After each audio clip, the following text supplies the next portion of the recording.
ड्यूनो डे कासा means owner of the house, और इसी से वर्ड निकला ड्यून डे। आज की वीडियो शायद आपको कोई फेरी टेल लगे, मगर जिस वक्त मैं इसकी रिसर्च कर रहा था तो मुझे काफ़ी इंटरेस्टिंग स्टोरीज इनसे रिलेटेड मिली। I have read many articles, publish reports and some believable folklore. Spain के वो क्यूट से दिखने वाले क्रिएचर जिन्होंने कभी किसी को हार्म नहीं पहुंचाया और ना ही खुद को हर किसी के लिए ईविल रखा, और इसी तरह वक्त के साथ कहीं गायब हो गए। लोकल्स की बताई गई डिटेल्स और इनके साइटिंग के केसेस आज की वीडियो में आपको सब कुछ मिलेगा। Let's explore the story of tiny peoples of Spain, also known as dune day.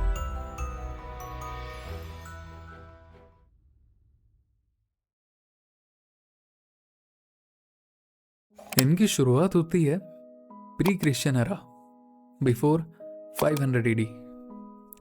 उस वक्त एक ट्राइब हुआ करती थी, लिबेरियन, जिसका मानना था कि रात में हमारे घरों की कोई रक्षा करता है, जंगल से आकर हमारे घरों के आसपास रहते हैं और हमारी रक्षा करते हैं, और हम उन्हें जंगल की आत्मा कहते हैं। इस तरह की बातें उस एरा से आनी शुरू होती हैं, जिसमें कई साल बाद जब मेडिवल एरा आता है तब ये कही जाने वाली बातें दोबारा से शुरू होती हैं, जिसमें चर्चेस, प्रीस्ट भी इनका जिक्र करते हैं, जहां इन्हें फॉलन एंजल्स या फिर डेमन्स विदाउट सोल कहा जाने लगा, जिसमें अक्सर रात में ड्यून डे का डर शुरू होने लगा। इसी तरह जैसे जैसे वक्त गुजरता गया, इनकी कई डिस्क्रिप्शन और इनकी साइटिंग हर जगह से आने वाले सालों में दिखने लगी, जिसमें इनकी शुरुआत होती है स्पेन से। आगे इनका जिक्र कई कंट्रीज में भी है, वो मैं आपको आगे बताऊंगा। फिलहाल इनके ओरिजिन स्पेन की बात करते हैं। अकॉर्डिंग टू स्पेन लोकल्स, 3 तरह के ड्यून डे एग्जिस्ट करते थे, जिसमें पहला हाउस ड्यून डे, दूसरा फॉरेस्ट ड्यून डे एंड तीसरा चाइल्ड लाइक ड्यून डे। और इनके बिहेवियर पैटर्न की बात करें तो अक्सर इनका रात में नजर आना, डायरेक्ट सनलाइट में कभी ना आना, सीटी जैसी आवाजें निकालना, दरवाजे के निचले हिस्से में नॉक करना, और बहुत तेजी से भागना भी इनकी एक खूबी थी। मगर इंसानों पर अटैक्स जैसे केस बिल्कुल ना के बराबर थे। साथ ही एक खूबी और, अचानक से गायब हो जाना। Seems interesting right? आगे और भी काफी कुछ है। अब अगर इनके अपीयरेंस की बात करें तो ये इंसान की तरह दिखते थे, मगर चेहरे पर रिंकल्स, किसी बूढ़े इंसान की तरह, चमकती हुई आंखें और फटे हुए कपड़े, पैरों में कुछ नहीं और हरकतें बस शरारती, चीजें गिराना, रातों में सीटी जैसी आवाजें निकालना, जैसे कोई बच्चों जैसी आदतें होती हैं।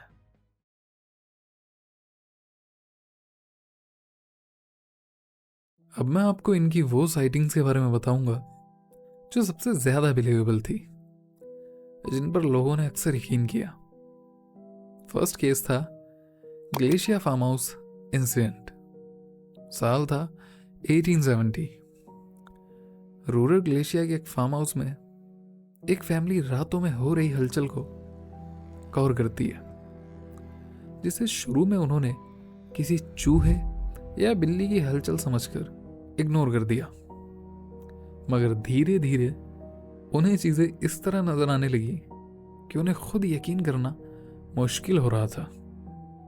जैसे घर के एटिक में इंसान जैसे फुटप्रिंट्स मिलना, मगर बहुत छोटे, किसी बच्चे के पांव जितने, और साथ ही रातों को एक इंसान जैसा छोटे फिगर की शैडो दिखना, जिसे वहां रह रहे हर एक इंसान ने एक एक करके देखा था। और हरकतें सिर्फ चीजों को गिराना, रातों में बच्चों की तरह हंसने की आवाजें और चीजों को उठा के इधर से उधर रख देना। कोई बहुत बड़े नुकसान ये नहीं किया करते थे। और ये केस बिलीवेबल क्यों है? क्योंकि यही सेम चीजें उस वक्त ग्लेशिया के टाउन में लगातार हर घर में होती रही, थोड़े वक्त के गैप के साथ। और सब यही एक चीज बताते हैं कि एक बेहद छोटे इंसान जैसा फिगर, सर पर हैट, बच्चों की तरह हंसता हुआ, घर में इधर से उधर भागता हुआ महसूस होता है रातों में। और एक नहीं, मानो कई सारे हों। रोशनी और दिन में इनका कभी नजर आना नहीं होता था, बस रातों में पीछे छोड़ जाते थे अपने छोटे पांव के निशान। इसी तरह दूसरा केस होता है 1912 से लेकर 1920 तक बेस्की कंट्री माइनिंग विलेज में, काफी साल बाद। मगर बताई गई डिस्क्रिप्शन एकदम ग्लेशियर साइटिंग की तरह। कि वर्कर ने बताया कि टनल में एंटर होते वक्त अंदर से बच्चों जैसी हंसने की आवाज आती थी और साथ ही छोटे इंसान जैसे दिखने वाले लोग भागते हुए टनल के अंदर नजर आते थे अंधेरे में, जिसमें हर एक माइनिंग वर्कर ने सेम चीज एक्सपीरियंस की। और कुछ लोगों ने वहां काम करना भी छोड़ दिया था। वैसे किसी को भी कभी नुकसान नहीं पहुंचाते थे, मगर इनकी अपीयरेंस और हरकतें जरूर अच्छे से अच्छे को डरा सकती है। इसके बाद कई जगह सेम रिपोर्टिंग होती रही और ड्यूंडे की कहानी इसी तरह महज एक अफवाह से हकीकत की तरफ रास्ता ले गई थी, जिसमें लोगों ने इन्हें एंजल्स ऑफ गॉड या प्रोटेक्टर ऑफ हाउस कहकर पुकारना शुरू कर दिया था। कुछ लोगों ने इनसे बचे रहने के लिए प्रीस्ट से रिचुअल्स तक करवाए और न जाने किस तरह के मैजिक्स का यूज किया था। ठीक इसी तरह सबसे रीसेंट केस आता है साल 1997 में।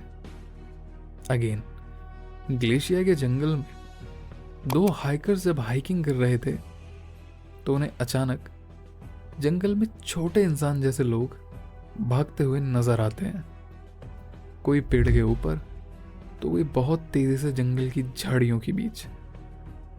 और ये दोनों हाइकर्स उन्हें इतना क्लियरली देख पाते हैं कि वो श्योर रहते हैं ये कोई जंगली जानवर तो बिल्कुल नहीं थे, वो डेफिनेटली डॉफ इंसान की तरह थे, मगर बेहद छोटे।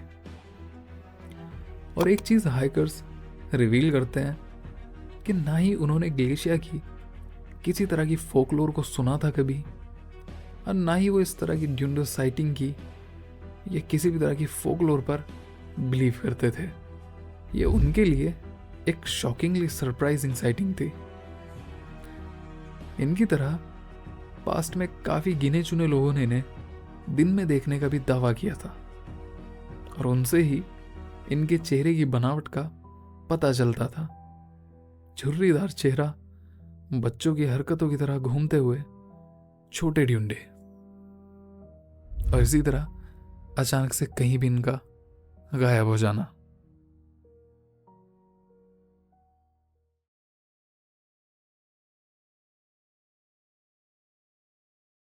अब अगर इन पर यकीन करने की बात आए तो यह हर किसी की इंडिविजुअल चॉइस है, मगर जैसा मैंने कहा यह सिर्फ एक जगह की कहानी नहीं थी। वक्त के साथ ये अलग अलग जगह ही नहीं बल्कि अलग अलग देशों से भी आने लगी थी, जिसमें स्पेन इनका ओरिजिन बताया जाता है, तो वहीं फिलीपींस, आयरलैंड जैसी जगह भी शामिल थी। बस हर जगह इनके नाम अलग हुआ करते थे, मगर हरकतें और साइटिंग एकदम सेम। जहां स्पेन में इन्हें ड्यूंडे कहा जाता था, वहीं आयरलैंड में लिप्राचॉन और यूरोप में गॉब्लिन। हाइट सब जगह वही 2 से 3 फीट। हरकतें बच्चों जैसी, चीजें रातों में हिलाना, हंसना, सीटी बजाना।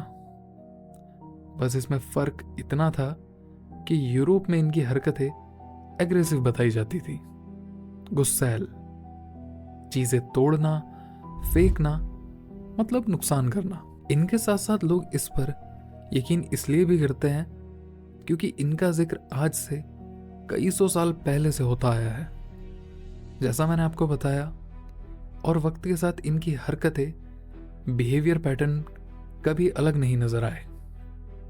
और रही बात विटनेसेस की, तो उसमें बच्चों से लेकर जवान, बूढ़े सब शामिल थे, जिन्होंने इन्हें कभी ना कभी देखा या महसूस किया था।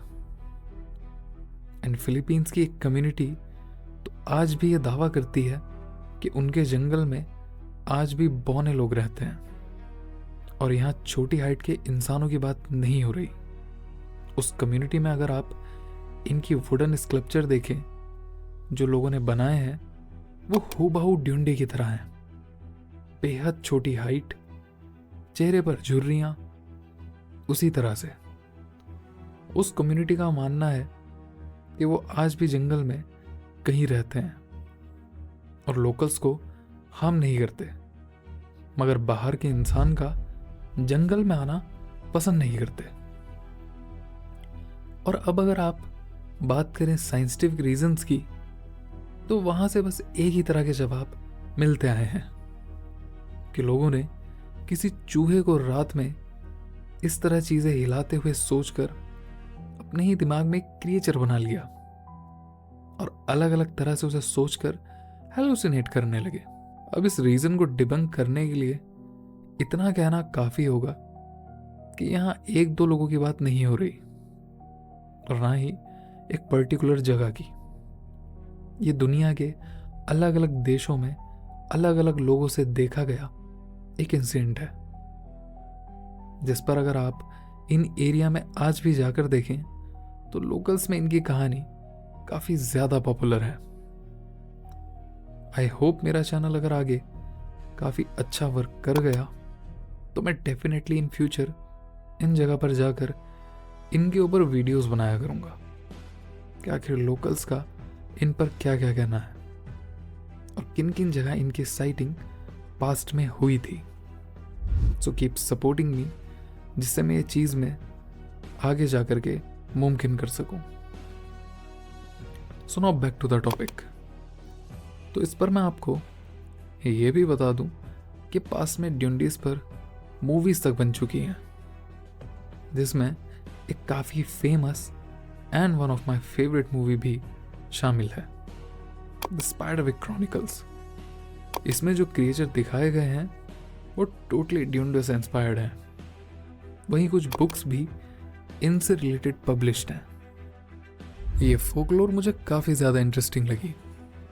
वैसे मैं फोकलोर कवर करना इतना प्रेफर करता नहीं हूँ, बट वहीं मैंने एक सब्सक्राइबर का कमेंट देखा था इसके रिगार्डिंग, तो मैंने इस पर काफ़ी अच्छी खासी रिसर्च करी और रिसर्च के दौरान ही मुझे काफ़ी फनी वे में ये चीज़ बहुत इंटरेस्टिंग लगी कि दुनिया में कुछ चीज़ें बिना हार्म किए भी इस तरह की अपनी अपीयरेंस पास्ट में कैरी करती थी। अगेन, मानना ना मानना आप लोगों के ऊपर है, मगर मैं हमेशा इस चीज़ को सोचता हूँ कि कोई भी चीज़ किसी भी तरह से ऐसे ही नहीं शुरू हो जाती। अगर ये चीज़ कहीं से निकली है या कुछ लोगों ने इसे देखा था, तो ये कहीं ना कहीं मुमकिन है कि ये चीज़ एक हकीकत के साथ रही होगी, जिसमें अलग अलग जगह पर लोगों ने इन्हें अलग नामों से पुकारा, मगर इनका अस्तित्व और इनकी चीज़ें वही थी। इसी तरह आज की वीडियो ड्यूंडीज के साथ यहीं पर ख़त्म होती है। आगे मैं फिर मिलूंगा आपको एक और best and most suspenseful case के साथ, जिसमें आपको ये चीज़ सोचने पर ज़रूर मजबूर करेगी कि दुनिया कितनी तरह रोमांचक चीज़ों से भरी हुई है और दुनिया में आज भी कितना कुछ अनसॉल्व्ड है। Bye bye.